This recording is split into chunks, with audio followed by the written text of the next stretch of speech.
का भाव लगा कि कवन हो चिड़ैया। तनी और बढ़ा मास्टर।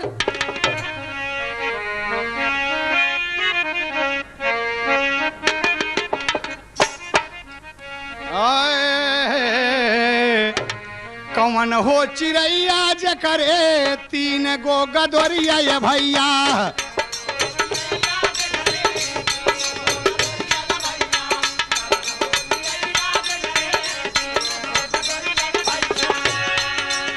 कवन हो चिड़ैया जकरे 5 बबुआ 5।